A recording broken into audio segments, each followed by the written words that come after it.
Hey baby, wake up from your asleep. We have arrived onto the future and the whole world is become electronic, supersonic, supersonic, electronic. Hey baby, ride with me away. We doesn't have much time.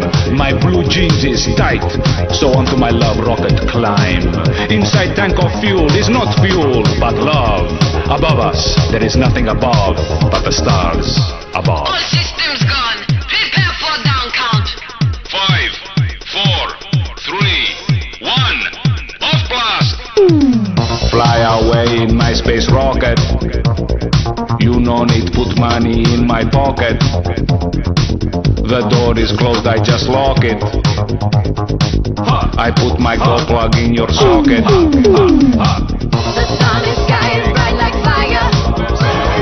You and me gets higher and higher. Cut communication wire. Only thing can stop us is flat tire. Hey love crusader, I want to be your space invader. For you I would descend the deepest moon crater. I is more stronger than Darth Vader. Obey me, I is your new dictator.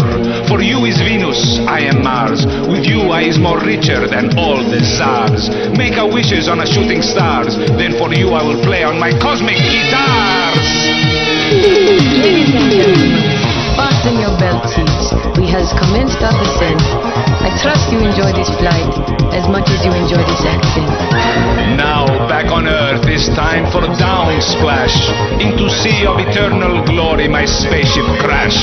People have arrived for to cheer me from near and far. And as I float, I open door and shout, world's biggest, washed up superstar! Electronic, as for sure as the sun rises in the west, of all the singers and poets on earth, I am the bestest. Come, let me put a ring of Jupiter on your finger, then like a smell around you I will forever linger. Okay, it's time for end, no more will I sing. Let me take you back in time, I want for you to experience Big Bang. Long live space race, long live Movania.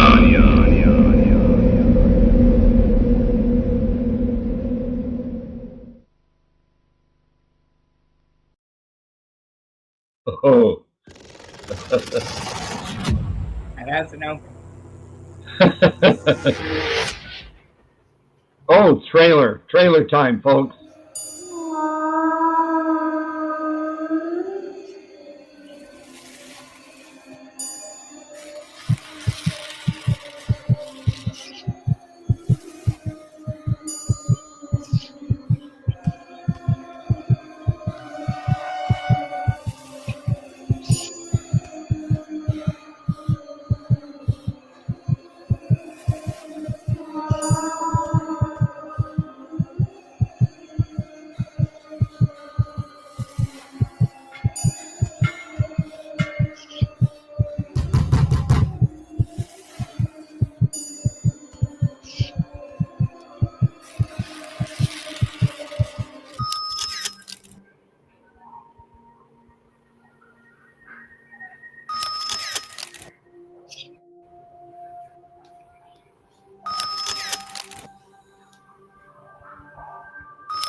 There we are. Okay.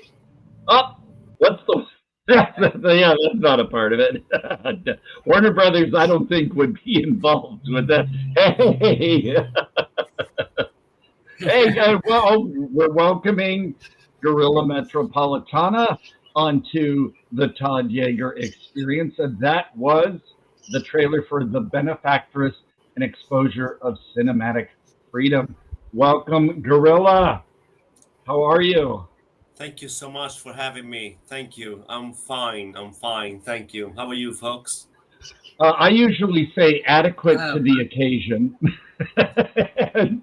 and I am Todd Quality Jaeger, along with Captain Cartoon over there. Hello. Hi.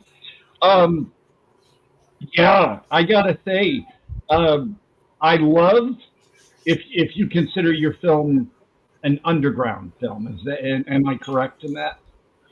Yes.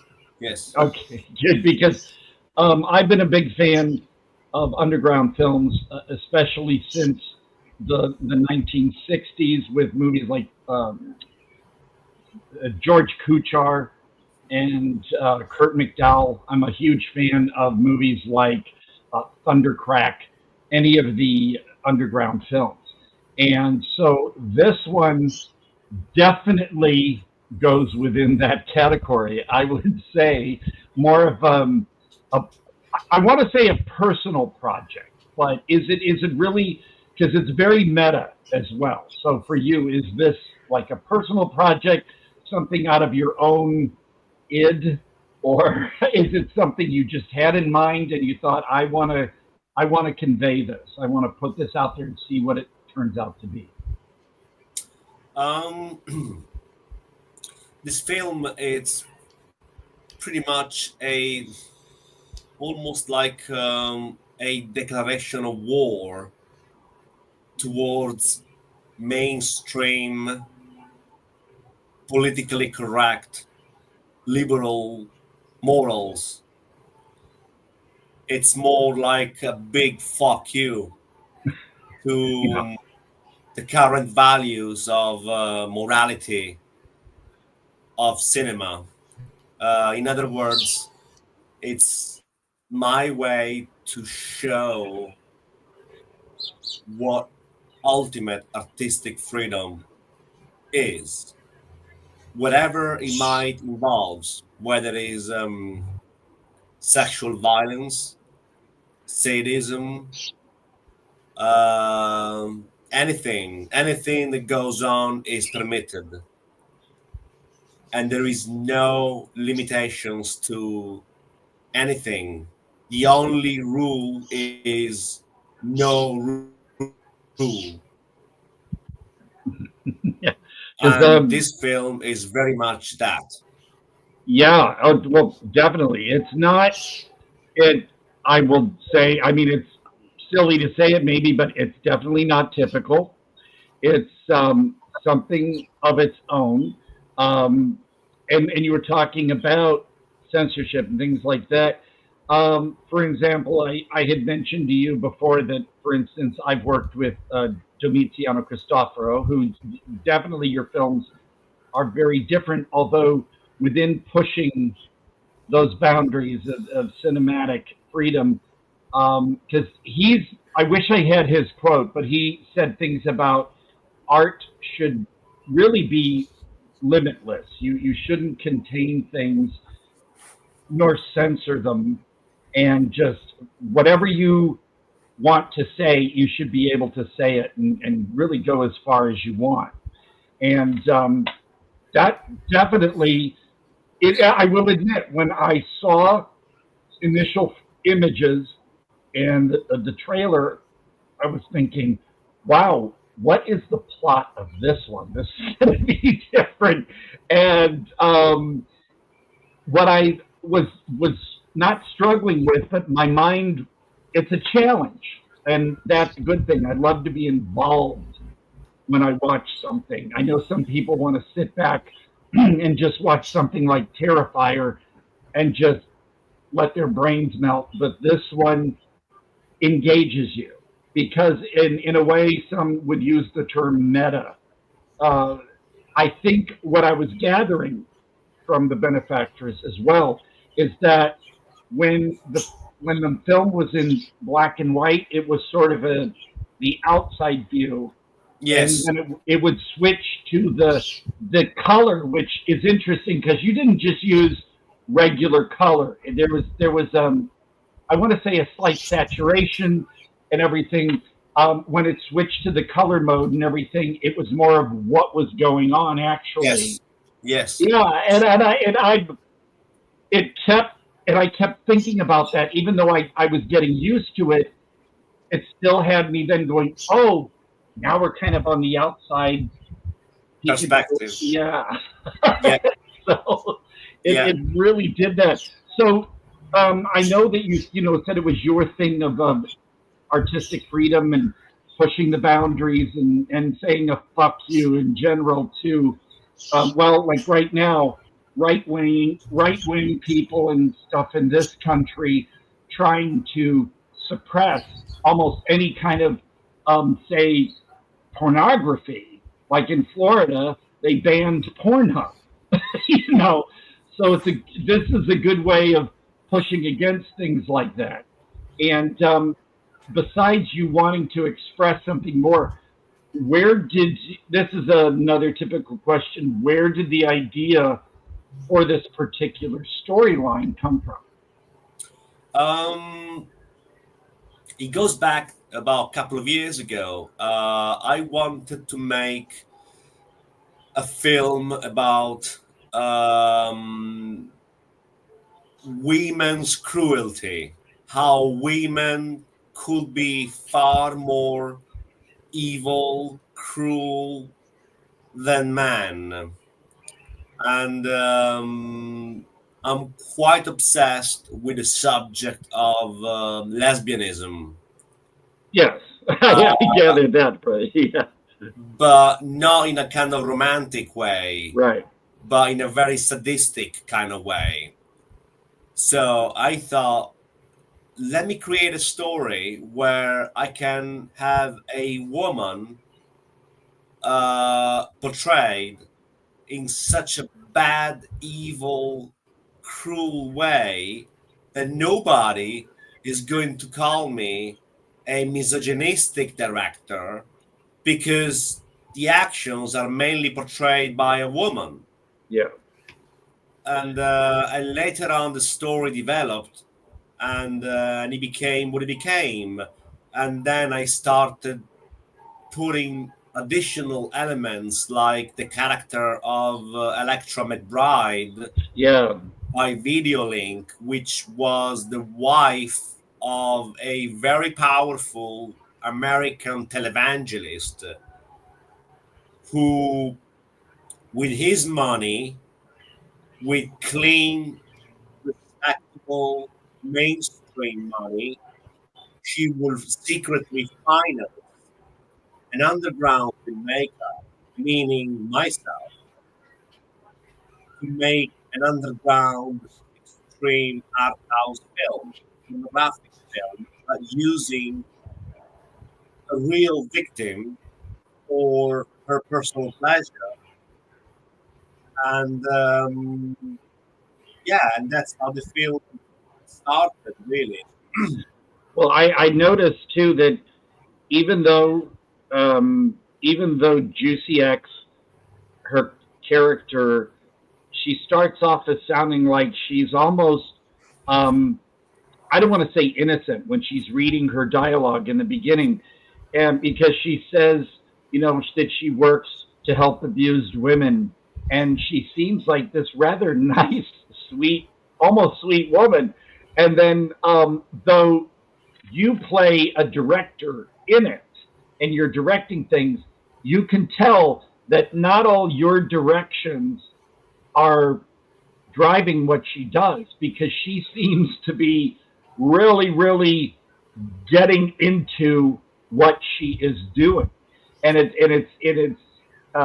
she's ironic in a way that she supposedly helps women, but at the same time, here she is just letting loose and becoming quite the, I don't want to say dominatrix, but in a way, kind of almost abusive. And you can tell she's really, really just sort of letting herself go and just going full on crazy with it.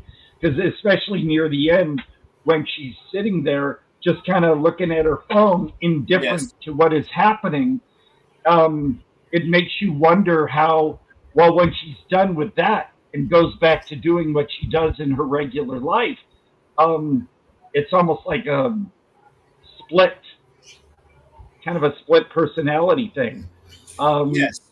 And I also noticed too that, like when you said about the lesbian aspect, because like for instance, and no disrespect to Lucky McKee, he makes very interesting movies, but early on, like with May and with the one he did for Masters of Horror and stuff, he really likes his lesbians in there, but more from almost a relationship oriented way. And then also in some films, whenever there is a gay man or a lesbian who happens to be a killer or someone bad, people are like, oh, they shouldn't do that. They shouldn't do that. But anybody can be evil.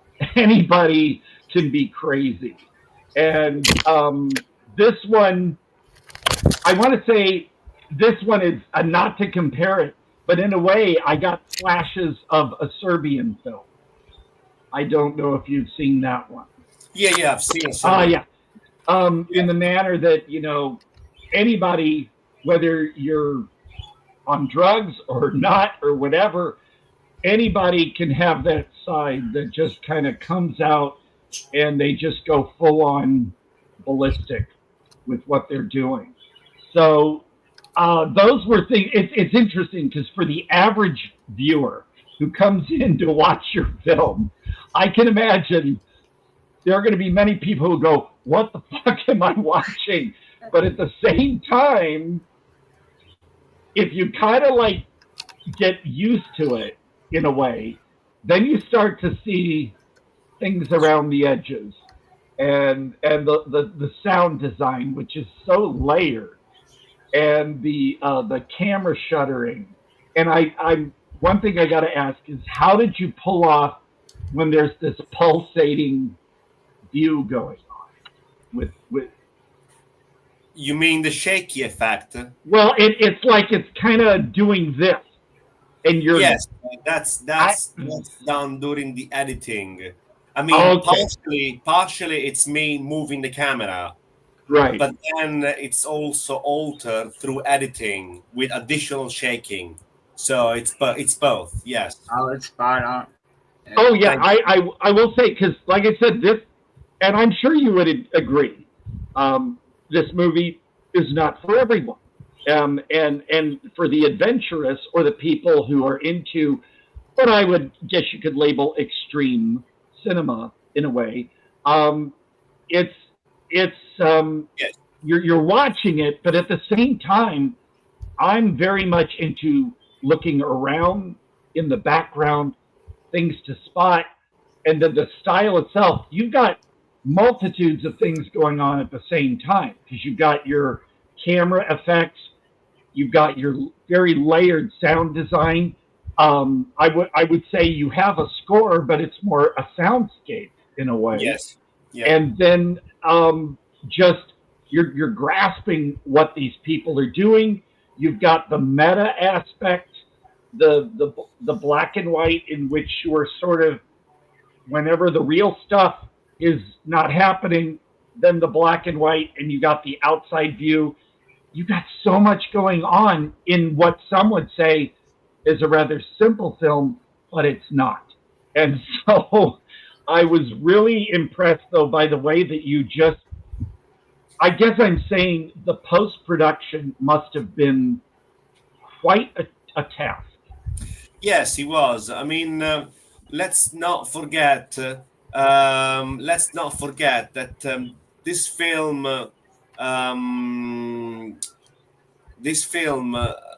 doesn't. Contrary to most films which do have subject development, the Benefactress does not have it. The Benefactress is one location, a handful of performers, one director, and that's it. And then you have 1 hour and 7 minutes in which the viewer is practically forced to watch what is what is Yeah. going on during that 1 hour and 7 minutes. There's never a change of location, a change of subject, a development of subject. There's none of that. In Yeah. other words, it's like me, the director, taking the viewer into my personal space and saying to the viewer, you now watch what I'm going to do with this woman, and you're going to watch it all the way right through it. Yeah. Yeah. Yeah. So it's Definitely. it's about feeling, experiencing the film rather than waiting for the next development, if that makes sense. Yeah, and I'm glad you said the word forced, because I didn't want to say anything that would have you go, oh, like that. But in a way, I mean, sure, someone could say, well, I could just turn it off, but in a way, you can't. Yes. You're almost held hostage, like the victim, because in a way, you're like, oh no, but you're like, I got to know where this is going. Yes. So in a way, yeah, you're almost kind of forced to watch, which is interesting. Now, like for instance, I myself did a short film called "This Is How." It's on my Vimeo channel, and also "This Is How" is listed on IMDb, and there's the official site link is to it. Mine runs only like 14 minutes, or the more explicit version, 17 and a half. But in a way, it's one of those, like you said, it's a personal thing, and yet it's I would say mine is it is, but it isn't, but it is. And so the viewer is sitting there going, I don't at first I don't know what I'm watching, but I've got to find out. And you're basically just pulled in to find out where this is going. And obviously you don't want to be too obvious, even though we see what's going on and it is what it is, but you're not completely sure. And so you have to hang in there. And so in a way you've challenged your viewers. I use different ways, just like Darius. I mean, when I made this film, like I said, I didn't make this film with the intent of having a development of the subject. So, in other words, when you have almost a one-way road film, it's very easy for the viewer or the viewers to get tired of it and say, you know what, I'm done with this. I'm gonna watch something else. So I had to find ways, subliminal ways, hidden ways to have full attention of the viewer onto the screen. And I used different sounds which are in the film on the reverse, which the brain detects. I used psychedelic sounds. I use beeping sounds. Yes. I use flashery images. I use written subliminal messages on the screen. I caught those. I couldn't pause them though. I tried I pausing. use different methods, different ways of keeping the attention of the viewer constantly on the screen.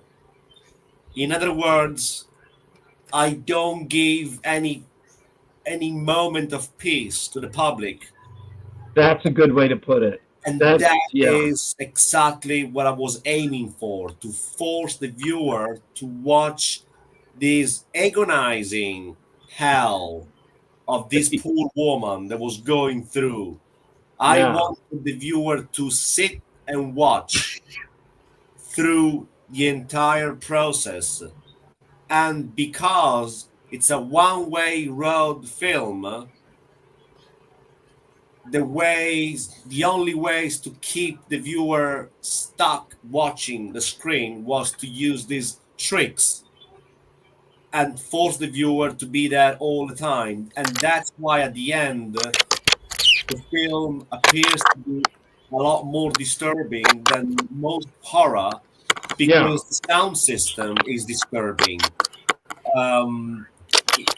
There's a lot of stuff going on in the film that you don't see, but you feel and you hear. Yeah. And that goes to the same place, which is your brain.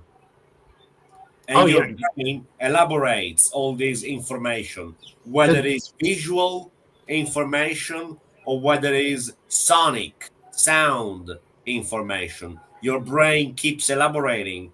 And in this film, there are approximately about 1,500, 1,600 different sounds hidden, one on top of each other. And that is extremely psychedelic in the brain's response. And that was one way to keep the viewer attached on the screen. Even in the prolonged segments, like if something was going on for a while, there were still, like you said, sounds. There were flashes of text, which I tried to pause because there was a cartoon on Adult Swim that had really disturbing fairy tales that would do something real fast with words. And I was sometimes able to pause them to catch them. But I got to say, yours was quick enough that I tried, but my brain was seeing something, and sometimes I did know what it was. But I'm pretty sure that even if I couldn't catch what it was, it's in there. Yes. And, yes. Yeah, you just kept things, even though some would say, well, he had this bit going on with her quite a while, but you forget that there are other little jabs going on in and out, because I found myself looking for the text to happen, and even when it did happen, it would be so quick. And again, my brain was like, and then the movie's still going on, the story's rolling, and you're just engaged, and like you said, you're just almost in a way held hostage, and you can't just relax.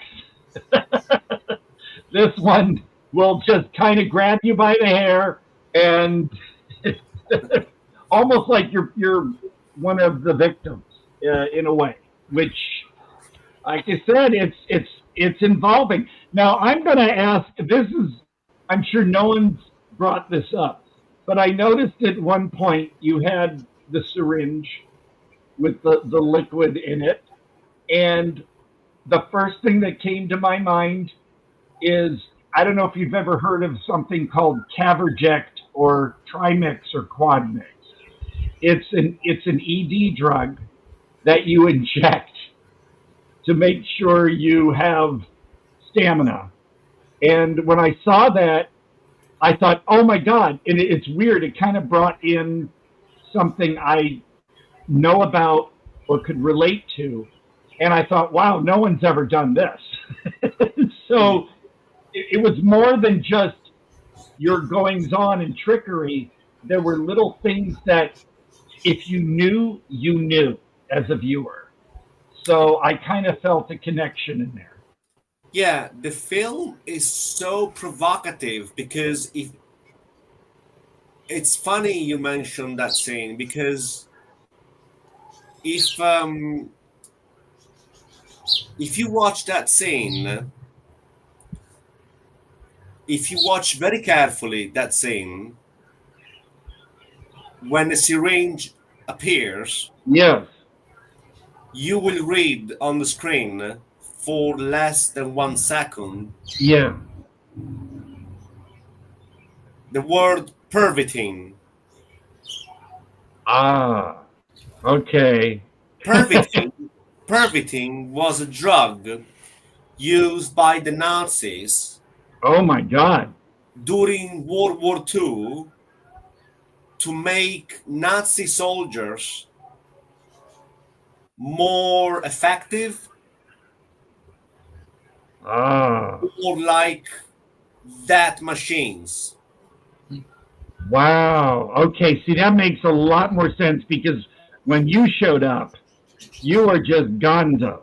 You know? Yeah, And that makes sense. once I touch that syringe and these flashes appears pervitin, 99% of people don't even know what pervitin is. And Right. I've done that on purpose because I was always thinking about that 1% of people who pause that scene and go like, pervitin, what the hell is that? Yeah. Let me look it up on Google. And then he or she will look it up on Google, pervitin, and it was a drug used by the Nazis during the war to make them more, you know, brave fighters. And if you see the behavior of the director, meaning me, Oh yeah. after Yeah. the injection, he goes completely wild. Oh He's- yeah. He starts raping, sodomizing, torturing, beating, shouting. He gets worse, and all of that is because of pervitin, Yeah. Well, which he managed to get hold of, and he injects pervitin in his penis. see, that's why it's interesting because Caverject or Trimix or Quadmix, they are injected in the penis as well. Yeah. But it doesn't make you crazy like the pervitin would, but it does make you ready and, you know, raring to go. And so when I got that connection, and I saw pervitin, although I didn't know what I was seeing at first when I saw that word. But it's funny that I got that connection from what I know. Yeah. And it's engaging. It brings you in. Now, Meredith Brown is asking, did you purposely try to make it claustrophobic, or was that stumbled into after some improv, because it was brilliantly choking us? We felt trapped, as you mentioned earlier, feeling trapped. Yes, I've done that deliberately because I wanted to make a claustrophobic film where the viewer was practically trapped in the film with the actor and the actresses, feeling the same things, smelling the same stink, Yeah. and being trapped in the same kind of environment. In this film, at the end, everybody is a victim because if you put 10 people in one room, you will have a situation where the strong will prevail. But at the end, even the strongest will have a breakdown because he or she will suffer as a result of a closed in environment. In other words, this film is claustrophobic in order to drive everybody crazy and to make everybody a victim, including the perpetrators. Yeah, because even though your feature is in widescreen, it felt like it was closing in. Yes. It's just you notice, no, it's filling up my widescreen TV or my monitor, but at the same time, it just feels like it was pushing at you from both sides. So it's and it's again because when I first started watching it, because from like I said, from the stills and stuff, I was imagining some kind of like actual story and dialogue that was going to happen. And then when I was seeing what I was seeing, it just I was grasping that, but at the same time, everything just started closing in. And so, even though on the surface, people might, to the, like I said, untrained eye or a viewer that's not used to anything like this, they may go, what is this? Am I watching a 70s roughie, or something?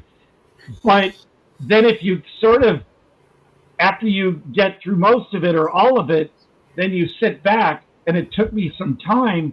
I realized, oh shit, there's just so much going on here, even though it looks like it's just one thing. Yes. So you you did some magic with that, especially, I say, with all the post-production, even though some would say, what post-production? No, listen, look carefully. You're not getting really a moment's rest. There's always some kind of visual or audio change going on. Oh, the editing was hard work in this film. I can imagine. Really, really hard. It took months of work. And but again, the point with this film was to create an environment where the heaviness of it could be felt by the viewer. Some of the sexual scenes between myself and Mystery Woman, the actress who plays the victim, are real. And they were not planned. Oh. They were not planned. I did ask her a few minutes before, do you mind if I give you real oral? And she went, no, go on. Well, that's dedication, yeah. And there was a reason for it, because I had a real erection in the film, and I was really attracted to this woman, and I wanted to really do it for real. Yeah. And I wanted my film to capture reality. I didn't want the film to look like a film. I wanted my film to look like a camera being placed there and film whatever was going on in this homemade underground film.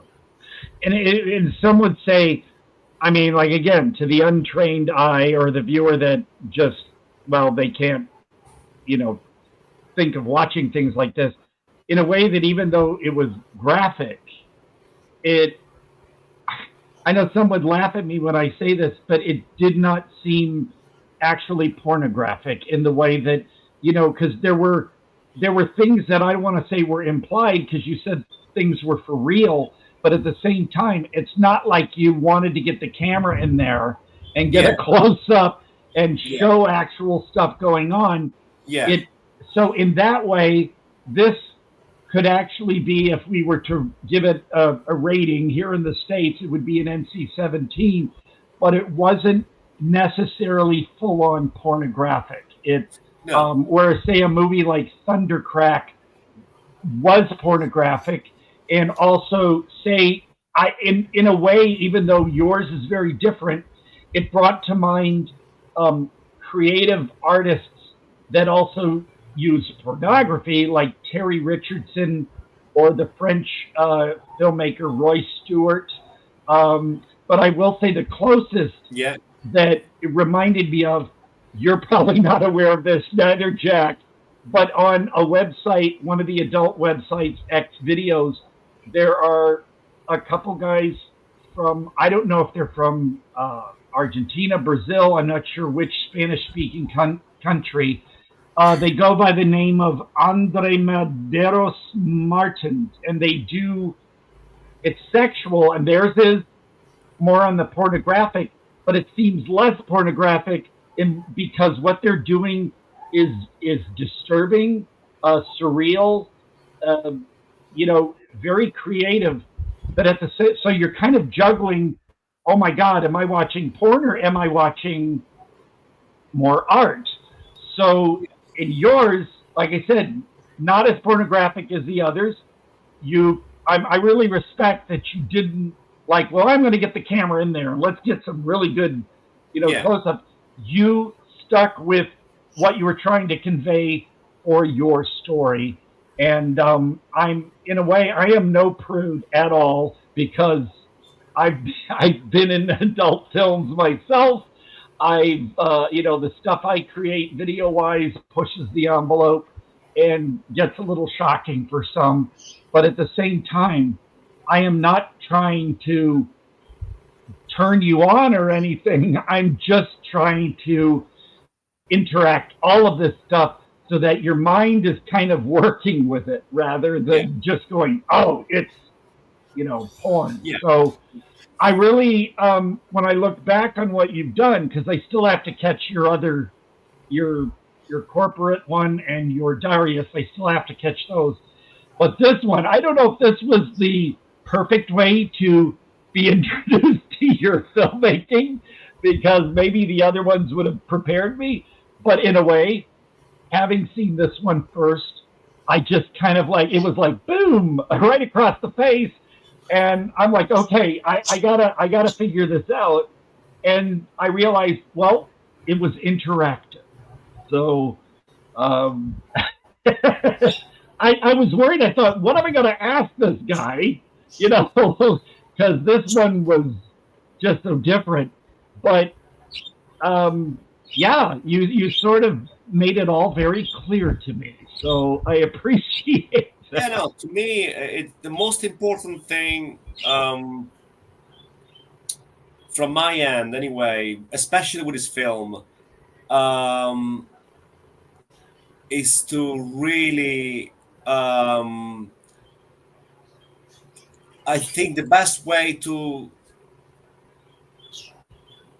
put it is, imagine a nice, flashy table and with a lot of well-dressed guests, and you are there. You are the uninvited guest, and you go there.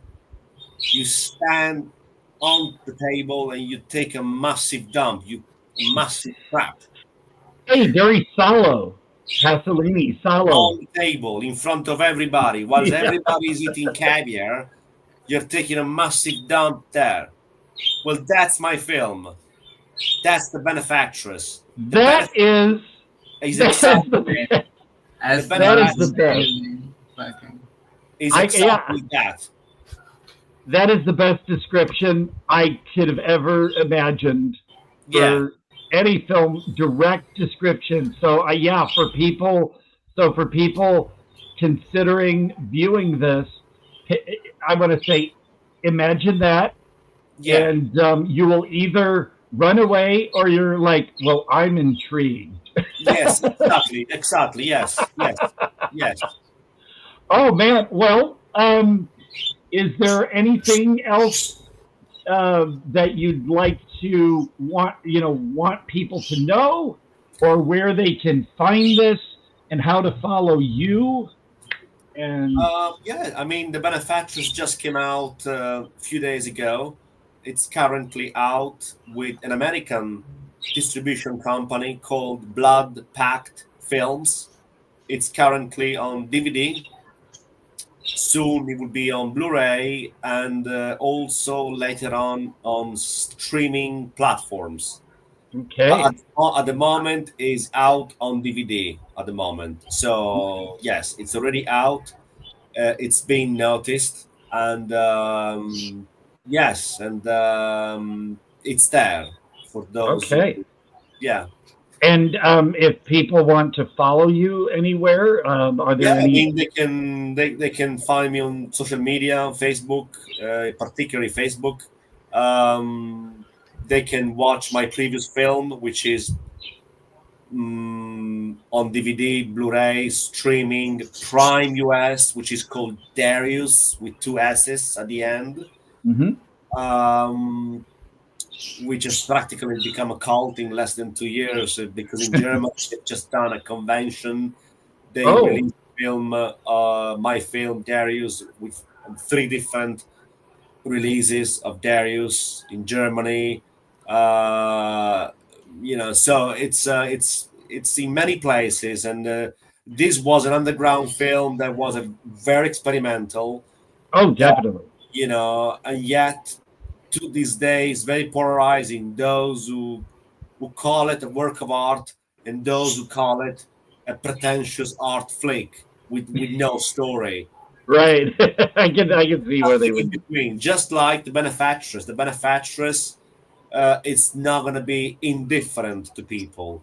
You will have people who either love it, or people are going to say, "What is this?"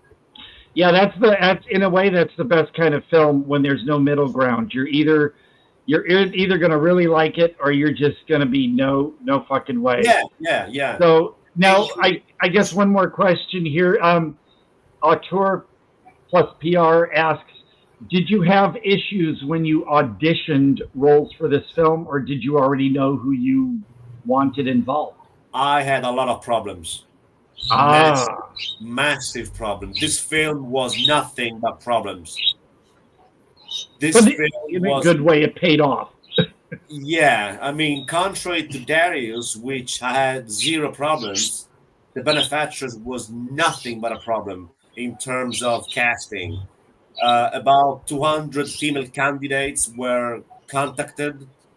Almost all of them were fired because they either refused to do nude scenes. And that's basically this movie is basically naked all the way through, really. Yes. Yeah. So, I mean, yeah. there is no way I was going to recruit actresses who were going to dictate to me what they could do or what they could not. I was looking for wild actresses that were going like, yes, let's fucking do it.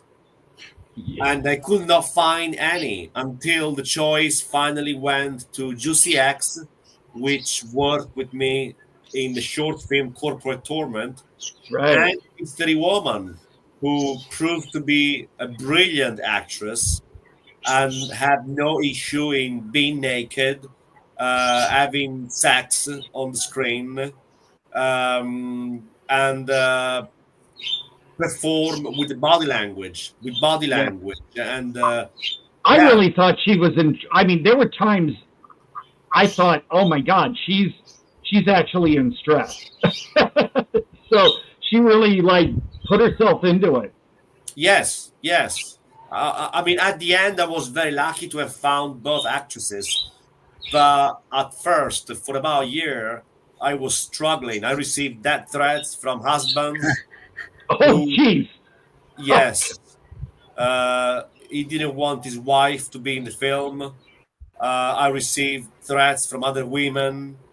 I received blackmails. I received all kind of shit from many people.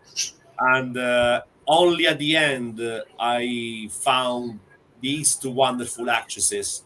So, yes, I did have trouble for a long time looking for the right people. So thank you to Auteur. That was the perfect question. Because it people don't realize, like I said, well, on the surface, when some people look at the Benefactress, they're going to think, oh, this guy made a roughie.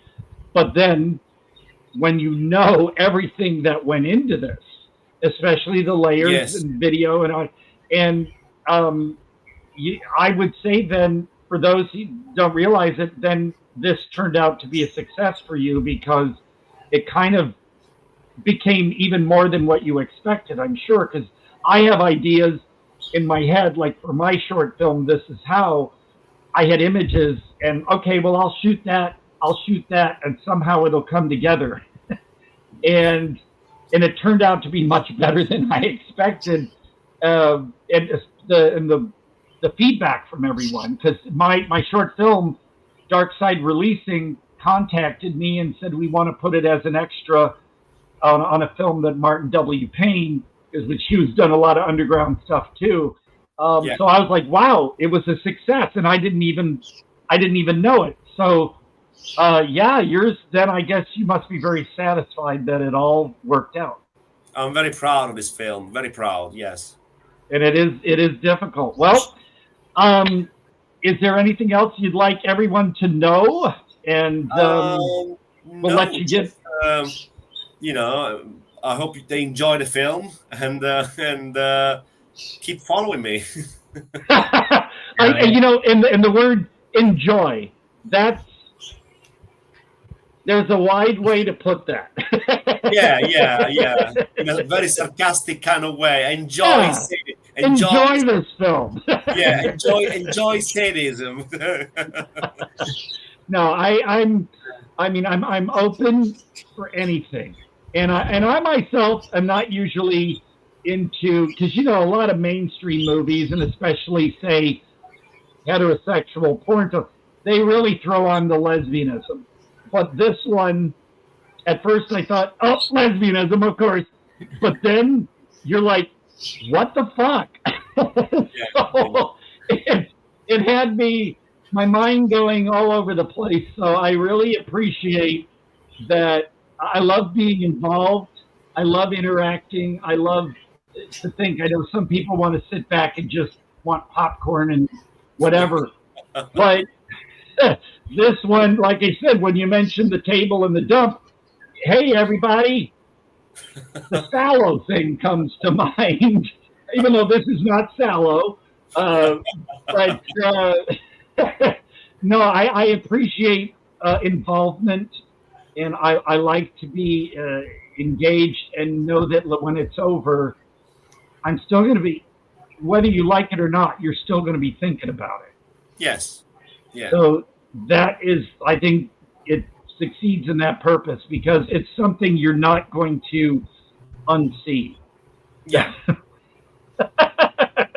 Okay, well, anything else you want to throw at us, or or something coming up? And I think I'm fine, guys, and it's been absolute great being on your program. I'm very happy that you enjoyed the film, if I can use that word. Exactly, enjoy. Yeah, enjoy. And, no, I was a little. Honestly, I was a little nervous at first because I thought, oh, this guy, he's a serious filmmaker. And I'm going to ask him something, and he's going to be like, "Oh, wow, goodbye." No, thank you very much because I've got to be completely honest with you guys. I mean, the film only came out recently, and there are podcasts already booked for the next few days. Just like I know you. You're busy.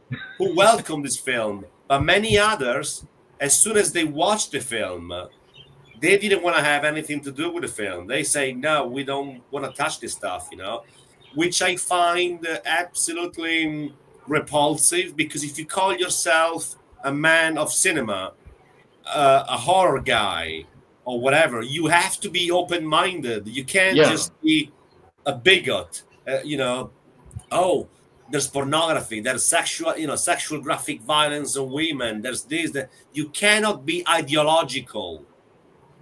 The moment you are ideological, you are spitting on the very concept of artistic freedom. We're going back to square one, artistic freedom. Artistic freedom means the filmmaker should be free to do whatever he wants. And even if it involves rape, it's a film, it's not real. So take it easy, get real, and stop being so judgmental. Well, you've got... And I'll say this too, because like again, I mentioned a Serbian film. As polarizing as that one is, I'm going to say it's a masterpiece. And then you've got Martyrs and the other film from that director, Incident in a Ghostland, where there is physical, sexual violence, but everyone's hailing these movies as a masterpiece. I still have people talking to me about Martyrs all the time, and so it's there for people who can appreciate it and get it. And if you don't like it, well then move on. Exactly. You don't have to keep hating on something just because it goes against what you believe. Like I said, right now, currently in this country, oh my God, what a mess. Especially with morals and everything. It's just it's so insane. If you can't have this kind of variety and, as you say, artistic freedom, we're fucked. Well, there was this horror guy, I'm not going to mention his name, but this horror guy on social media who has a massive following. And I asked him, would you like to screen The Benefactress and watch it and review it? And he said, yeah, man. And he watched the film, and then he sent me a message saying, I could not go past the pump scene. I'm sorry, I can't watch this stuff. I'm refusing to go further. And it wasn't as graphic as you really intended it, right? I mean, you didn't actually see the penetration, but it's what their mind did. Yeah, no, but I thought, what a pussy. Yeah. I thought, what a pussy. If you can't take this, then don't call yourself horror guy. Why don't you do romantic comedies? Yeah. I think people are too conditioned to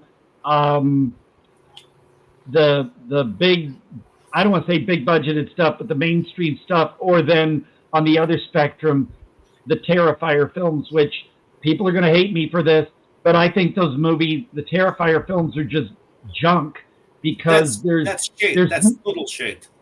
It's just ideas of, okay, let's try to find ways to kill people and make people gross out, and then we'll worry about threading a story through it. And no offense to the filmmaker, because I know people who know him personally, and he's a nice guy, but and there's an audience for that. But I want something a little more. I want something that's going to challenge me a bit, even if the story is not full-fledged. Like yours, there's so much there, but you fill it with so much other stuff that it all cements together. And I was challenged. I was like, oh my God. And then after I was done and I had some time to think about it, I'm like, okay, I get it. So I appreciate you just, pushing. I love pushing the envelope. I do it myself for people who've seen my stuff. And I think it's fun to have people, if they react a little bit, even if it's just hesitancy, then you've succeeded. So, hey, congrats. Thank you so much. Thank you.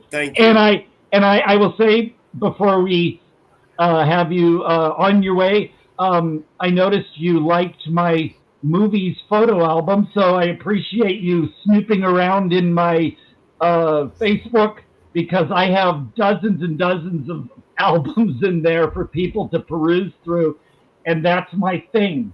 I give people more than an abundance. Like, I've got 538 videos on Vimeo, so it's like, get some beverages, put some what did you call it, stuff, and then sift through my stuff, and you'll never be the same.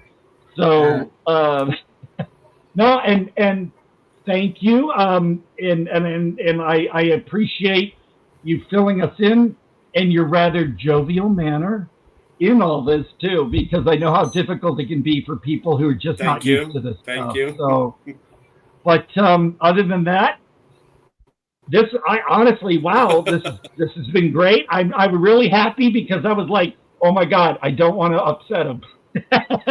So. No. I'm an easy guy, easygoing. I mean, you've seen me. I'm very easygoing. We'll do lunch, as they say. Thank you so much for having me. Well, thank you. And whether you want to X out or however it works, we appreciate you being here. And wow, thank you. Thank you so much, guys. You bet. You take care. Wow. And we thought, that went great. For everyone out there, we thought, okay, I'm going to have to tread lightly because I don't know how this is going to go. And we'll give them like 15 minutes. Here it was about an hour. So when things work, time flies. So I'm happy about that. And I know in our private discussions, I was like, how am I going to approach this? Because this was, what was I watching? And before we went on, I got up earlier today so I could kind of let my brain gather. And I started realizing, there's a little more to this than what it is. So if people have seen my videos, I don't expect you to understand them. But at least I know that people, because they let me know what they thought. And even if they're still confused, it had them thinking. So overall, The Benefactress, yes, it is not for everyone. I wouldn't say for the casual viewer, go in and watch this. Kind of have an idea that it's very underground, it's very disturbing, it's very sexually violent, and again, as he said, it's not necessarily meant to be misogynistic. It's just like a crazy mind happening on film. And there you go. So, and I wanted to also point out to the person that brought up Thundercrack. Yes, definitely.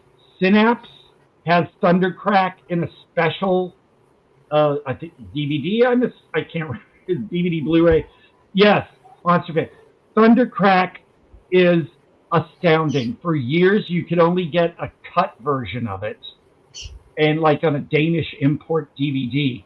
And Synapse took 5.5 years with Kurt McDowell's sister to restore it. And it's funny. The dialogue is melodramatic and, in a way, camp. But it's also, I want to say, pornographic. It's got hardcore sex scenes of every persuasion.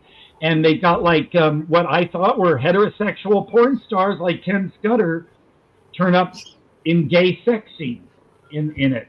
So there's gay sex, there's more heterosexual sex, there's even a little bit of lesbian, not full on, but it's just everything. So you have to, and Kurt McDowell himself was gay, so you have to go in Thundercrack with your mind completely open, looking for a good time, because it is, I think it's about 2.5 hours long, but it's never boring. Wow. Get Thundercrack, folks. So, I guess before we get on to our dish of the week, Papa, and I say dish in a double meaning way, Popeye's Revenge.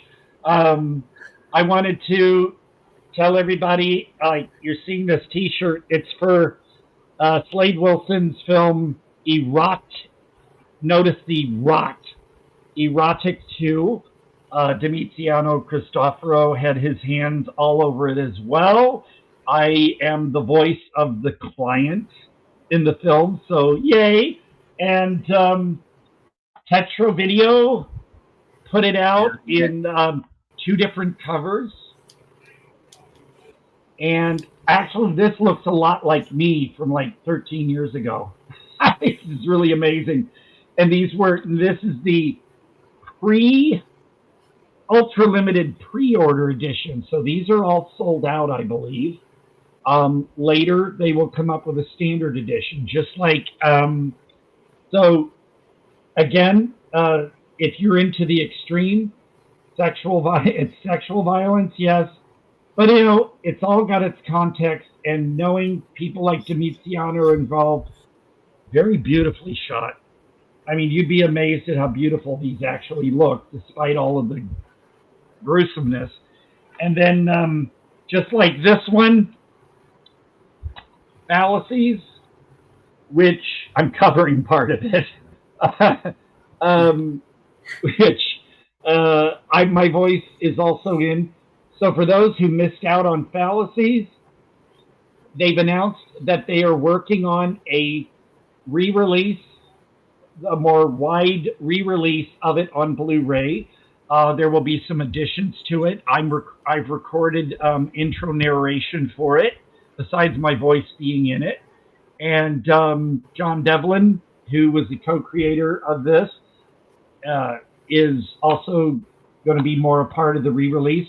And speaking of John Devlin, who, what a guy. Like I said, these are guys I'd love to have lunch with, because they're just we're like regular Joes, but at the same time, we have this side that's really out there. And so hopefully around the 31st, if he is available, he said he would like to be on our show. So I'm definitely looking forward to having John Devlin on. Maybe one day I can convince Demiziano, and hopefully Mike Caravella for Astral Plane Drifter, the movie that just won its 7th award. Nice. And was in Atlanta last weekend. I forget where it's this weekend. He's doing a live, for those of you, 5 p.m. Pacific, 8 p.m. Eastern, is a live Q&A with Mike. Oh, there it is, on Facebook. So if you look up Astral Plane Drifter or Mike Caravella on Facebook, for me it'll be 5 p.m. He will be on Facebook answering questions and stuff about Astral Plane Drifter, because I really want everybody to see this movie. I'm so proud of it, even though I'm briefly in it. It's going to be something years from now is going to be a cult item. So other than that, I want everyone to be impressed.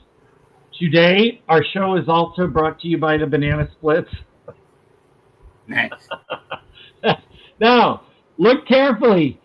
Kellogg's presents. This was back when it was Kellogg's Sugar Frosted Flakes, like Sugar Smacks, Super Sugar Crisp. Oh, Super Sugar Crisp. Well, folks, look what I have. The Sugar Bears. Oh, nice. Yeah, Super Sugar Crisp. If you remember, South Park had Sugar Bear on one of their episodes when all the iconic cereal representatives were on. And fun fact, this record, oh my God, what's the year?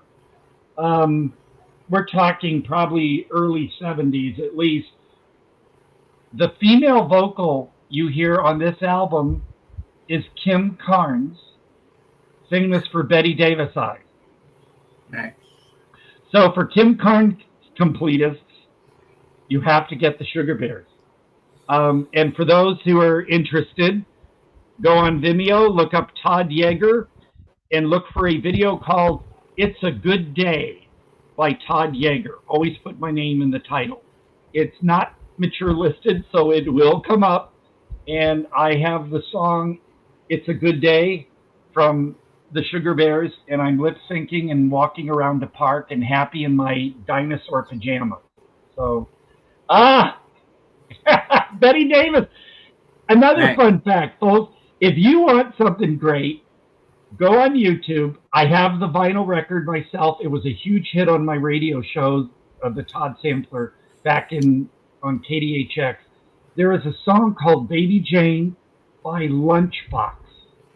Look for the 6-minute. Oh, Sugar Bears. Thank you, Chillers. I feel a kinship.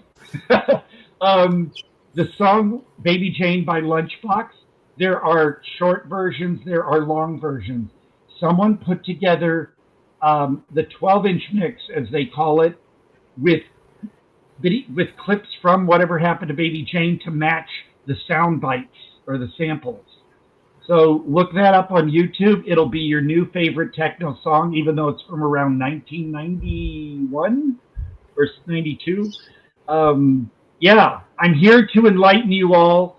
And if you're also wondering why my beard keeps dancing, I've got this big fan blowing on me. It's only 95 out here. And when you say, what, only? Well, it'll probably hit about 111 later today. So I've got to keep cool. So give me a break. The other one I will push on people. So for the ones who remember the Sugar Bears, all right, everybody.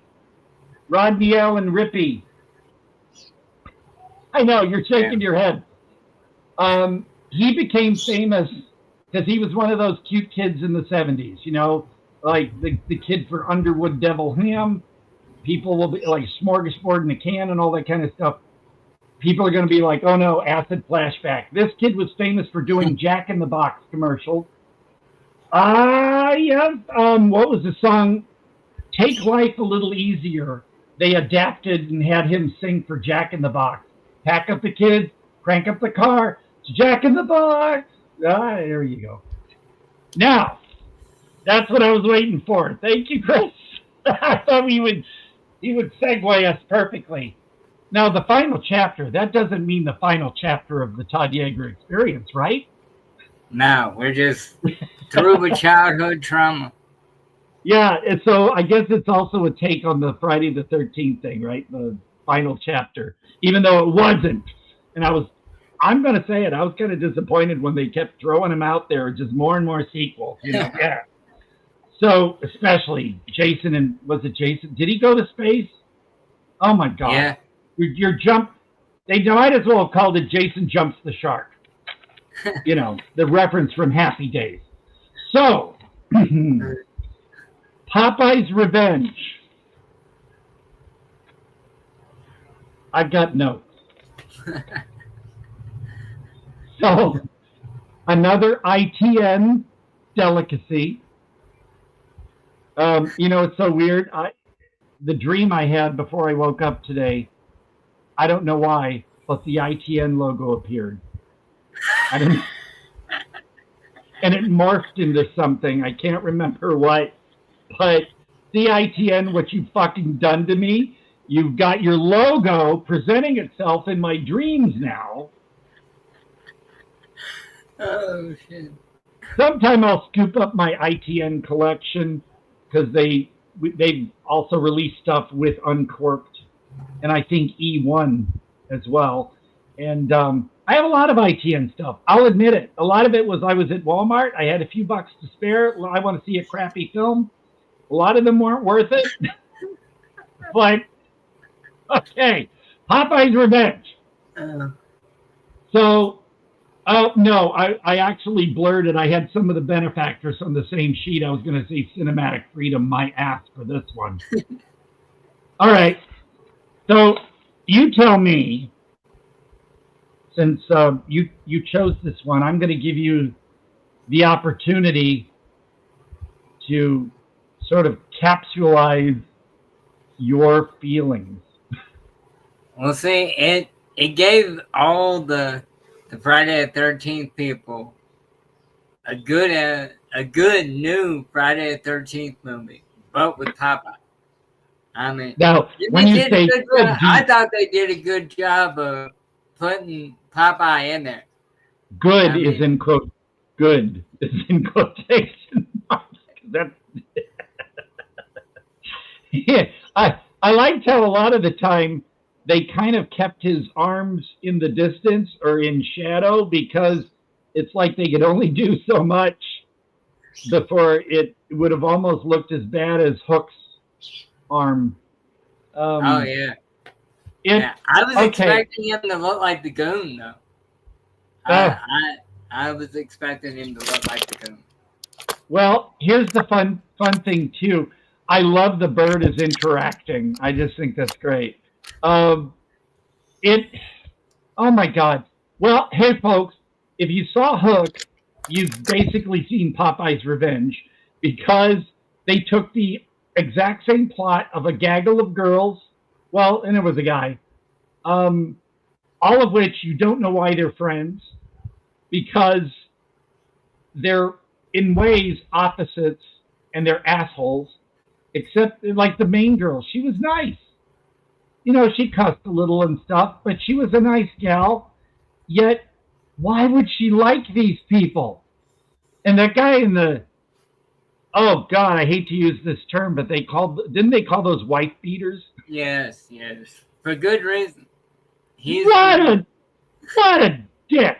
I mean, he cheated on his girlfriend, like in the hot tub, folks, another hot tub, and he cheated on his girlfriend. She could walk around the corner any minute, and catch them. And he was like, well, I love you, but it's just sex with her, just a little something on the butt. I'm like, oh my God, he's such a guy. And then he had him get the bags so he could talk to the other girl. I guess if you want to nitpick and say that was continuity. But, okay, so it's from the same people who brought you Hook. Not the same director, I think, but Harry Boxley, who gave us Hook and Piglet. And you know what really got me was they credited, also in Popeye the Slayer Man, they credited E.C. Seeger as a writer. He's the guy who wrote like the 1920s, 30s Popeye'S. So it's like, we're going to put his name on here, give it some kind of cred. I'm sure E.C. Seeger is rolling in his grave. It's fine that they took Popeye and turned it into what they did, but I don't think trying to drag E.C. Seeger into this is the way to go. Now, it's recycling the formula again. Gaggle of girls. You got the lesbians. Yes, the lesbians who do kiss and make out, and they also make out in the hot tub like they did in Hook. No nudity on their part, but it's lesbians. So you guys who can't get enough of the lesbians and pretty ones, there you go. Same thing as Hook, exactly. The gal from Hook, who her breasts were better than her acting. Had the unusual accent. Again, smorgasbord of accents from all over the place. She didn't go topless in this one. The other girl did. And it's funny, I saw a review. Excuse my voice. I had to talk a lot at work last night, so I'm still kind of... And the girl, a reviewer, said, oh, it was good to see actress so-and-so showing off her breasts a lot in this one. It's like, well, if you have to keep going on about a woman's breasts, it was, yeah, the one in the front there. Yeah, walk around in the woods with a leotard. She made sure her breasts were right out front, no matter what scene.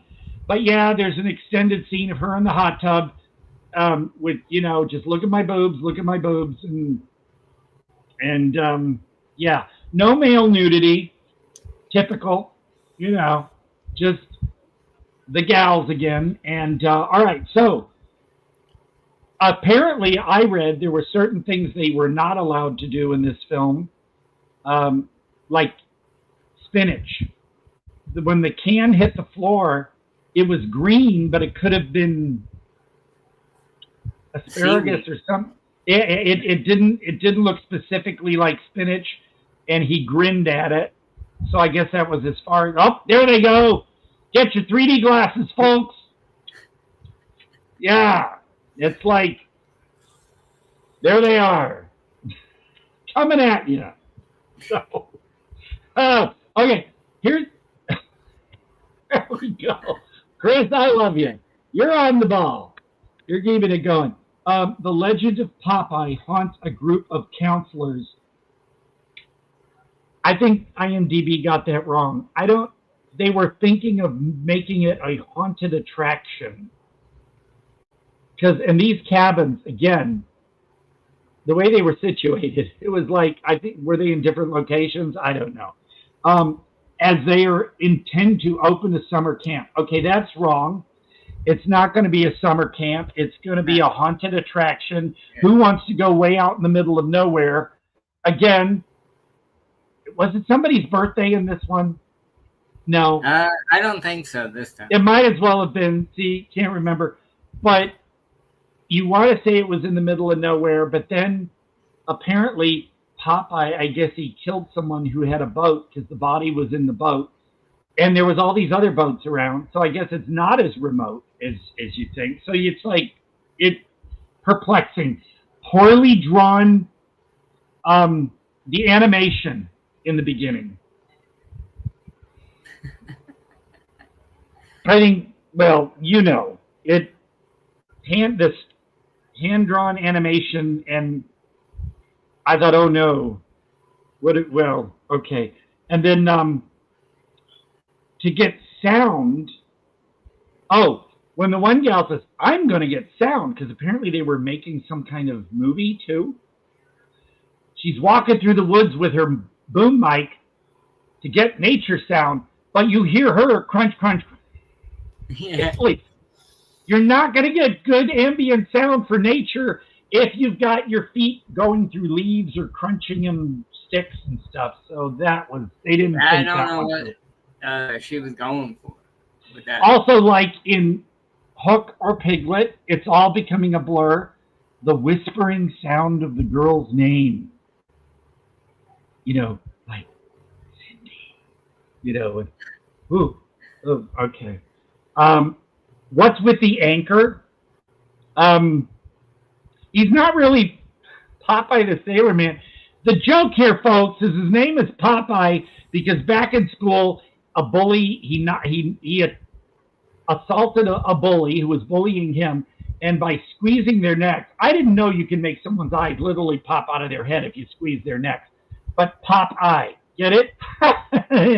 He had deformed arms, nothing to do with him being a strong sailor. Again, they take liberties with the traditional just to kind of lure you in and think you're going to get Popeye and Bluto.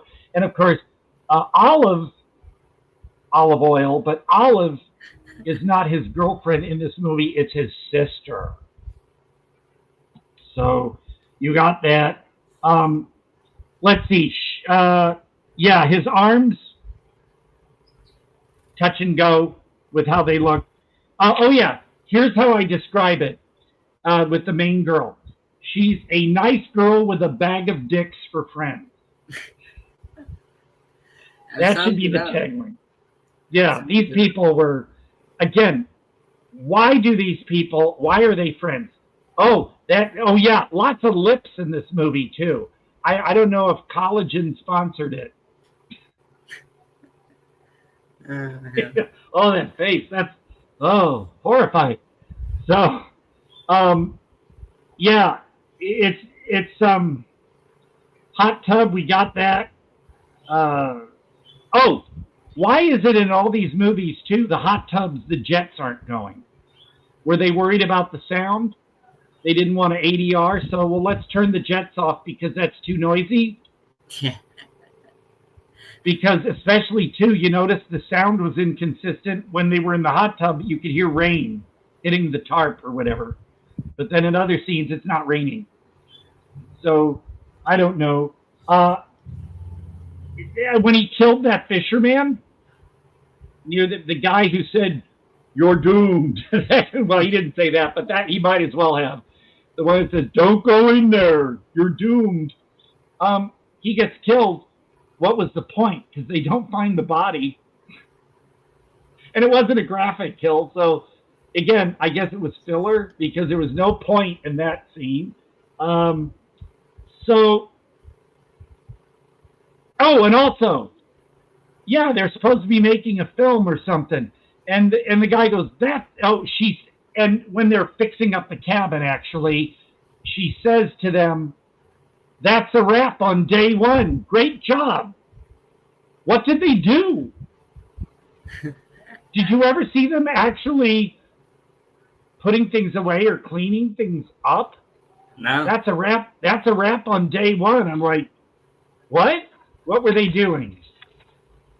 Feel free to step in and throw in your own comments because they jump back into that same conversation like later on when they're unwinding or whatever. She's like, "Yeah, if we could clean up for another couple hours, we'd be through with this." But they were sitting around. Yeah, they were just hanging out. They weren't cleaning up anything. And then like the hot tub filled with blood, right? When the guy killed Miss Kitty. Oh yeah, when he killed the one. I'm sorry, folks. Spoiler alert. He kills Miss Titties. So the hot tub there's going to be blood everywhere and blood in it. But then like within seconds later, it's all nice and clean. Oh, and also notice, here's my biggest one of all, folks. So, Chris, I know you're going to jump in and say, in conclusion, soon, but I'm on a roll here. Did you notice the parents were like, "Oh, no, we got to go help them." 5 minutes later, they're there. Now, didn't it there's Olive. Yeah. What a wig. What a wig. So remember in Hook, where Hook, without possibly a car, managed to get to where the kids were. I don't want to say kids, but, really fast. Well, didn't the kids in the beginning of Popeye say, "Oh, it's a 12-hour drive"? Something like that. But the parents made it there like within the afternoon. And in like 20 minutes, they were there. And it's like, wait a minute, that can't happen. Why was that big, what was that combine machine? What was it doing out in the middle of the woods? Were they planning on making a subdivision or something? Because that thing, and then it was like in Austin Powers, remember that the guy standing in the hallway going, no, where the thing is slow. Okay, well, the girl who has this thing of falling down, she can't seem to run. She keeps falling down. She's like, no. And it's like the thing is going like this. Get up, walk away if you can. But, so, yeah, her name was Kathy. She kept falling. They're all in the hot tub, and they have their bickering.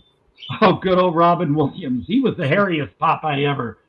So then it shows the gal sleeping. And didn't the guy say it's 6 p.m.? She was sleeping? Lips! Arms and lips and tips. Never mind what time it was. All of that expression. There's my new screensaver. And the land around the cabin, the main house or cabin, and it never looks the same. It's just like when you look out the front, you can see a nicely mowed lawn, and I don't know, might be a little road back there. Oh, that's the one from Hook, isn't it? With the accent, yeah. That's her. Ugh. But and then it shows the side of the cabin, and there's no way that landscape could have been from the same location. It just, I don't know. And yeah, people, I guess some of you don't mind me bitching and moaning like this and tearing a movie apart, but there were so many questions, so many about this movie, and I think, believe it or not, I actually covered.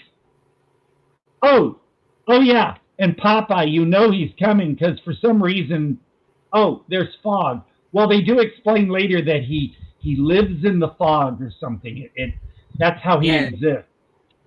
But the fog was just like suddenly, it was like little clouds of fog.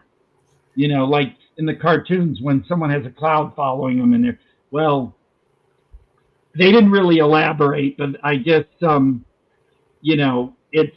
Yeah, but what was with the anchor? I guess he thought, well, I need to kill people. My arms are strong, but I'm going to throw an anchor at people sometimes, I guess. Yeah, they didn't even give him a connection to, it's weird because they gave him the little sailor suit when he was young, too. And it was like they gave no real connection to Popeye. Any way to loosely, we need to do... Well, let's say if they wanted to do a movie about Sugar Bear, they would, let's take the character, but we will loosely do this and that and this and that, just because we want something recognizable. People know Popeye, even though this is not Popeye, this is Popeye. And just, I'm going to say ITN again, but it's also the production company behind this and everything. They just want you to recognize, familiarity, Popeye, Piglet, which was nothing to do with Pooh, this Piglet, and Hook and all that. Okay, recognition will lure you in with that, but then we're just going to bait and switch. And you know what? If I see another ITN title on the rack at Walmart, which I have not in a couple of years, I guess they stopped. Wild Eye and them, I haven't seen them at Walmart in a long time. It's like, I'm tempted. Should I buy it? And I'll look it up on IMDb right there in the aisle. And, it's got a 2.4. I think I'll buy it. I'm not a sucker for these movies. I am curious, but at the same time, ...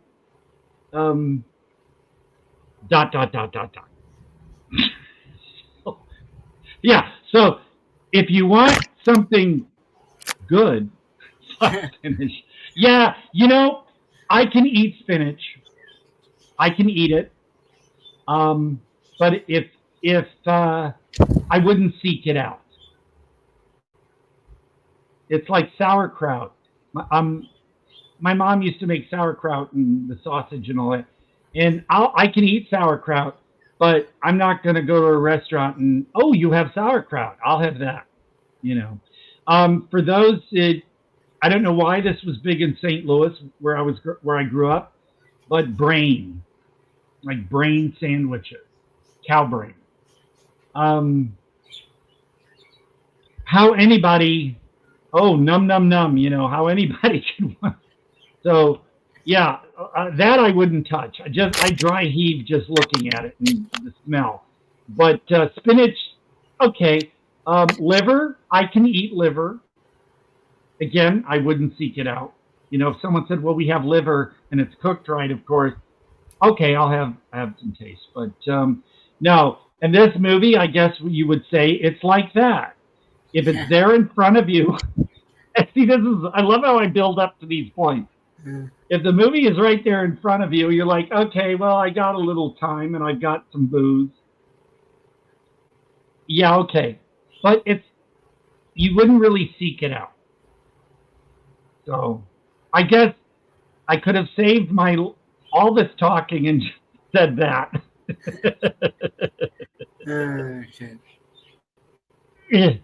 But yeah, so everybody, I guess unless you have anything more to say about this good movie. Hey, and everybody in the Pet Cemetery. So what this was the top part of a VHS standee for video stores. The bottom part was this giant tombstone. And I could have kept that. But where would I put it? Like, I used to have the original Blue Velvet standee, this giant thing, and I wish I wouldn't. That didn't get damaged, and I had to throw it out. But you plug it in, and the eyes. There you go. The eyes blink. And I think the tombstone, it would have been worth more with the tombstone. I wouldn't sell it, but I figured this was the important part. And so this thing, came out around 1989? That's Bill Whedon. Let's see here. I just got to see what he says. I've been able to watch some of the show on my phone. Nice. Thank you, Bill. And Bill Whedon. Oh, yeah. I mean, we're almost done here, but Bill Whedon, and I will tell him if he's not able to watch at the moment, is welcome to be on the show anytime. Even if he's not, even if he didn't watch what we were talking about, having Bill Whedon on the show is its own gravitas. What did he say? Just the part about Popeye's revenge he saw. Okay. So he's not watching now. What you saw there, Bill Whedon's character, he didn't have a speaking part, I don't think. He was in Carlito's Way in a big party scene. You cannot miss him. Dancing with his very colorful shirt, and the main actress walks through the crowd, and he dances with her, and she walks down to the ocean or whatever. And South Park, for the first and second episode of the new season, took that character, put a crucifix on him, and has him dancing around Mar-a-Lago. So in the first episode, you see him right there.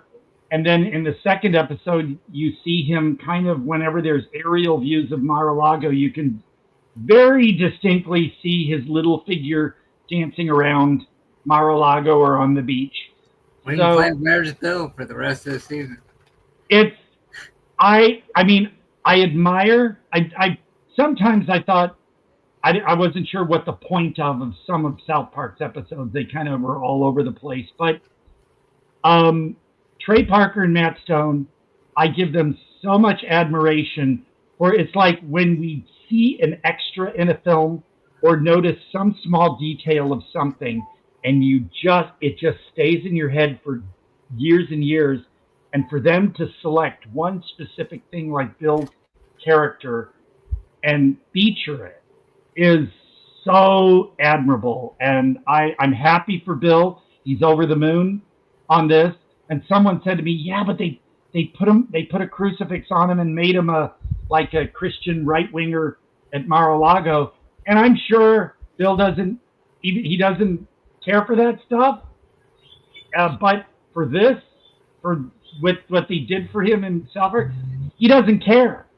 He knows it's satire, and he knows what they're making fun of, and it's Bill Whedon. Now it's been announced on Facebook, so I can say it here.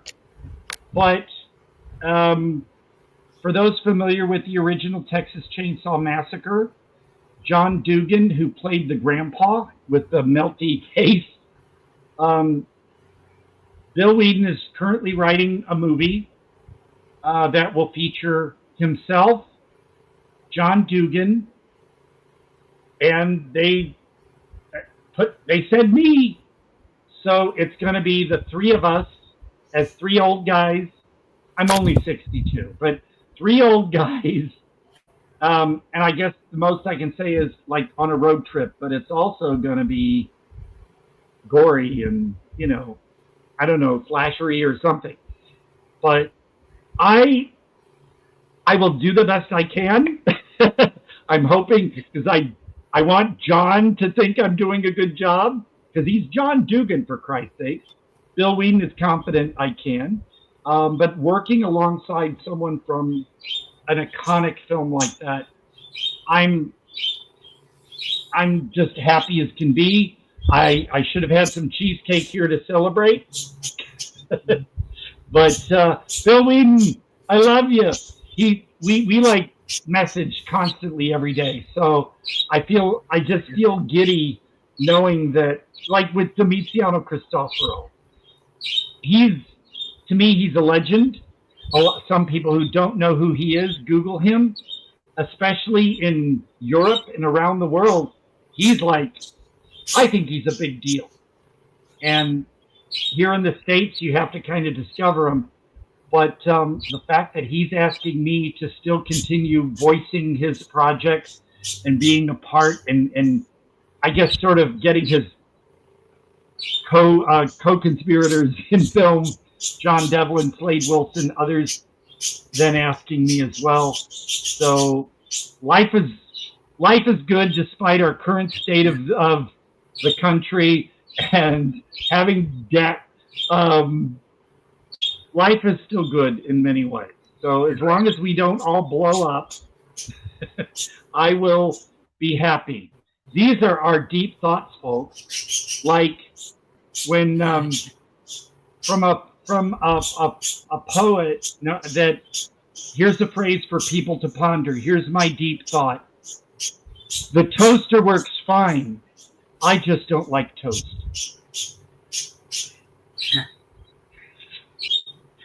So any deep thoughts? You're just let Todd do his thing. But I do want to thank everybody, because it was so cool to me to see that there are people out there watching and sticking with us and commenting.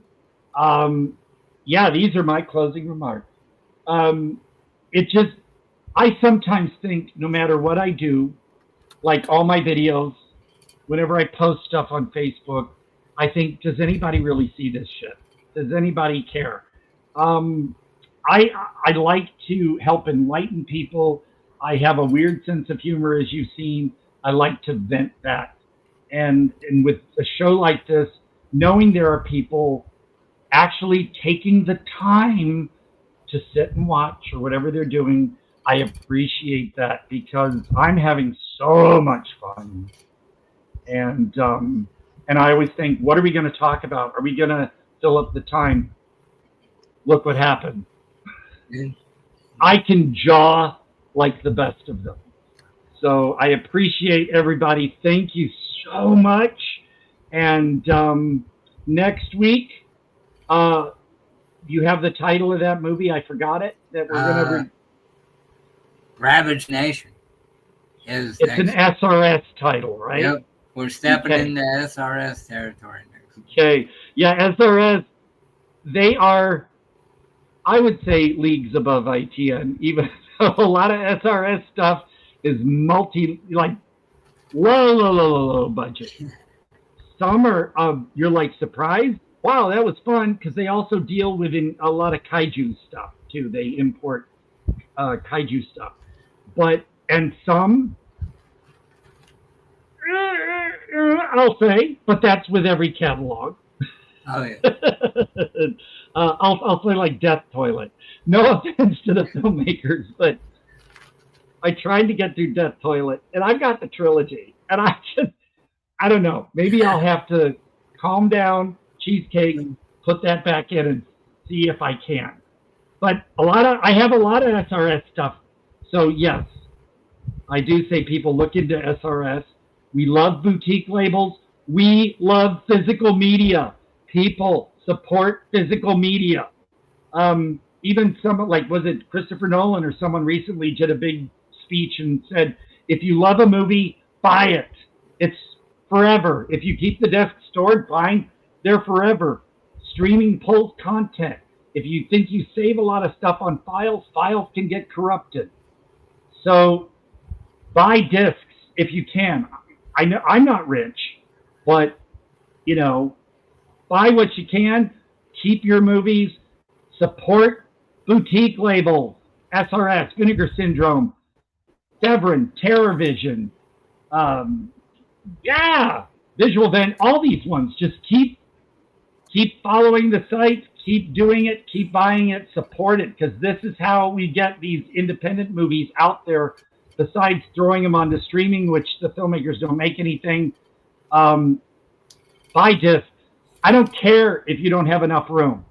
My apartment is basically my bed, which I'm sitting on, no pants, by the way, just this shirt, so imagine that, folks, and movies, records, books. I don't have many people over, but if I do, I drag a chair in from outside. So, physical media. Jack, your final... Oh, yeah. He's just... Anything coming up? Anything you want to mention? Look out for... Look at the bird! SRS has a bunch of good stuff. House Shark. Bad CGI Sharks. Although, I will say this right off the bat. Oh, Bad CGI Sharks is one of my all-time favorite movies. But House Shark, and I just got to ask Bonk this question. Why does the babysitter, she was babysitting the kid in the beginning of the House Shark movie, why does the babysitter need to fully take off every item of clothing just to sit on the toilet? That was my first, when I saw that, I was like, why is she naked? Why am I asking, right? Yeah. Maybe Bonk has a reason for that. That's Ronald Bonk, right? That's the guy behind it. Ron Bonk. If I have the name wrong, I'm sorry. That's just what came into my head. I think it is Bonk. Okay. But no, SRS has a lot of fun stuff. I've got quite a few. And because also some of I'm going to be I'm in Pay to Die from Sean Phillips. That one is going to be an SRS, I believe, and it isn't out yet. But I do have some of like Amityville Karen, because I know some of the people in that movie. I just thought I'd pick it up. But yeah, it varies in quality, but there's always something. There's something for everybody, and we're gonna have fun with that one. So I will watch that one sometime this week, so I can keep it fresh in my head by the time we're on. So, well then, folks. Again, thank you so much for taking time out of your life to tune in and listen to me just bleh. And to see Jack's bird. And thanks to Guerrilla Metropolitana, I was really nervous, and he was friendly and everything, and I was like, wow, okay, we can do this. And that turned out great. And it's a good day. So I think I'm going to have lunch and then take a nap. And my plans tonight are to go see, the Theater by Me has 2 movies from India right now, War 2 and Coolie. And I think I might see Coolie tonight because War 2 is throughout the week. A fellow connoisseur on film and media sharing with like-minded folks. Thank you, Chillers Theater. We love people. And Meredith, wow, thank you for showing up and tuning in. I didn't expect that. And I'm just like, wow, I feel like I'm part of the family now. So everybody, if you can, catch Erotic 2. Definitely do not miss. Keep checking the website. Scroll to the bottom for screenings of Astral Plane Drifter. I don't know if it's still on tonight or anything, but there was a virtual screening of this. The website would have mentioned it. Mike Caravella will be on at 5 p.m. Pacific, 8 p.m. Eastern for a live Q&A on Facebook. You can ask him questions about Astral Plane Drifter and talk about how great I am to Mike, because he's already going to put me in his future movies, but I want him to truly like me more than he does. No, he loves me. So. All right, well, thank you guys. Always a great time. I thank you, Jack. Thank you, Chris, for putting up with me and doing this, because, wow, I can't believe my name's still on the thing, you know. So, there we go. I guess, thank you. And everyone, have an adequate day. And I guess whenever Chris wants to roll in whatever he does, what is he going to do? Yeah, there we go. Thank you. Thank you, Jack. And everybody, join us next week. That's it.